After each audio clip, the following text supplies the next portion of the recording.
muito bom nós estarmos juntos mais uma vez no programa A Bíblia no Meu Dia a Dia, e a sua companhia é fundamental para que nós vivamos juntos a leitura orante, o estudo bíblico de hoje. Nós estamos no livro do Gênesis e já quase na reta final do livro do Gênesis, e tem sido um ensinamento muito profundo para a nossa caminhada de fé e de conversão.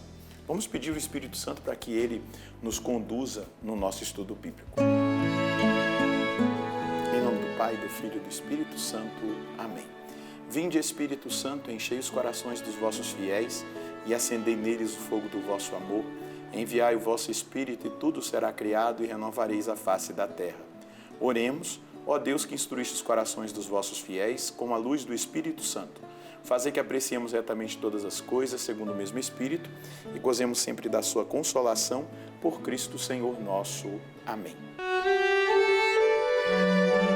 Vamos anotar o texto que nós vamos estudar hoje. Gênesis 44, versículos de 18 a 34. Gênesis, capítulo 44, versículos de 18 a 34. Vamos ler o texto e depois juntos meditá-lo. Aproximou-se então Judá e com confiança disse: Perdão, meu senhor, permite ao teu servo falar uma palavra aos teus ouvidos, sem que se acenda a tua cólera contra mim, pois tu és como o próprio Faraó. Foi meu senhor quem perguntou a seus servos: Ainda tendes pai e algum outro irmão? E nós respondemos: Temos um pai já velho e temos o irmão mais novo, nascido em sua velhice. Este tinha um irmão que morreu. Ele é o único filho que resta de sua mãe. Seu pai o ama com muita ternura. Tu disseste a teus servos: Trazei-o a mim, para que eu possa vê-lo. Nós te dissemos: O menino não pode deixar o pai. Se o deixar, o pai morrerá. Mas tu disseste a teus servos: Se não vier convosco o irmão mais novo, não me apareçais aqui.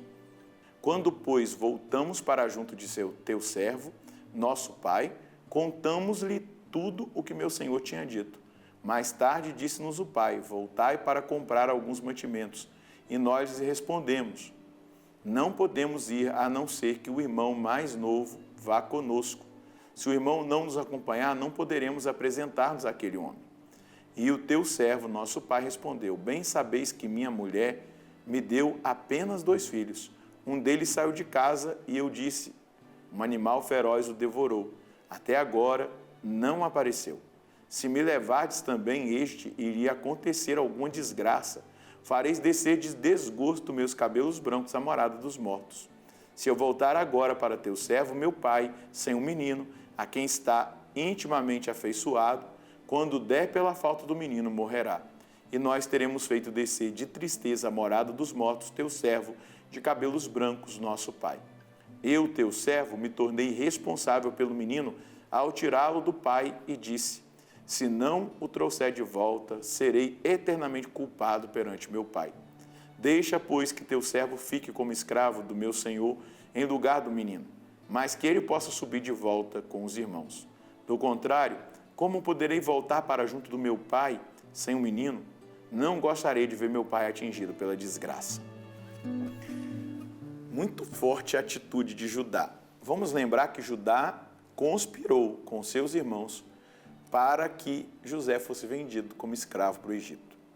Antes eles queriam matá-lo, mas depois da intervenção de Rubem, eles resolveram colocá-lo numa cisterna e depois vendê-lo. E Judá participou da conspiração. Mas agora nós vemos que este homem foi tocado pela misericórdia.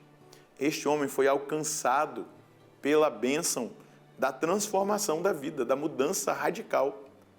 E agora, ao invés de tramar, ele se oferece como sacrifício. Ele se oferece para ficar no lugar do irmão como escravo. Isso demonstra uma grande ação de Deus transformando o coração de Judá. A misericórdia de Deus o alcançou. A bondade de Deus o transformou. Ele não desperdiçou a oportunidade que Deus estava lhe dando de mudança. Inclusive, alguns comentadores, os padres da igreja, veem até Santo Tomás de Aquino, o sacrifício que Judá está fazendo como um sacrifício vicário. Um sacrifício vinculado já ao futuro sacrifício de Cristo, onde Cristo o leão da tribo de Judá, vai se oferecer em sacrifício pelos seus irmãos. Ele vai dar a sua vida. Ninguém tira a vida. Ninguém me tira a vida, disse Jesus. Eu a dou livremente. E nós vemos aqui em Judá esse sacrifício vicário muito real diante dos nossos olhos.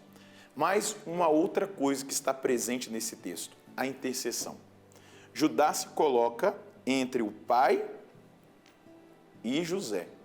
Ele aqui representa o filho. Ele aqui representa a intercessão perfeita de Jesus Cristo por nós. Vamos lembrar daquele texto de João 17, da oração sacerdotal intercessória de Jesus, onde Jesus diz, eles estão no mundo, mas não são do mundo, que eles não se percam, que não se percam nenhum daqueles que o Senhor me concedeu. Então nós vemos ali a intercessão de Judá, Judá que se coloca, e ele, ao se colocar diante de José, ele vai ali argumentando, mostrando aquilo que o pai viveu, até mesmo pela perda do primeiro filho de José, que está ali diante dele e ele não sabe que é José. E agora ele se coloca ali intermediando, né? Colocando-se como intercessor diante da situação de Benjamim. E ele pede, ele argumenta, e ele suplica a misericórdia para que Benjamim volte para o pai, porque se Benjamim não voltar, o pai morrerá e descerá à mansão dos mortos por conta daquela realidade específica de perder também Benjamim depois de ter perdido José. Então nós vemos ali uma oração que eu e você precisamos assumir, a oração de intercessão, com toda a determinação, nos colocar entre Deus e as causas que nós estamos intercedendo, seja pela nossa família, seja pela cura de alguém, seja pela libertação, pela conversão, pela mudança, pela transformação que as pessoas precisam passar. Tudo isso é força de Deus. Tudo isso é moção de Deus, é ação do Espírito Santo. Talvez você ainda não faça esse tipo de oração. E hoje, nesse estudo bíblico, ao olhar para a atitude de Judá, nós somos chamados a também adentrar essa dimensão de oração intercessória.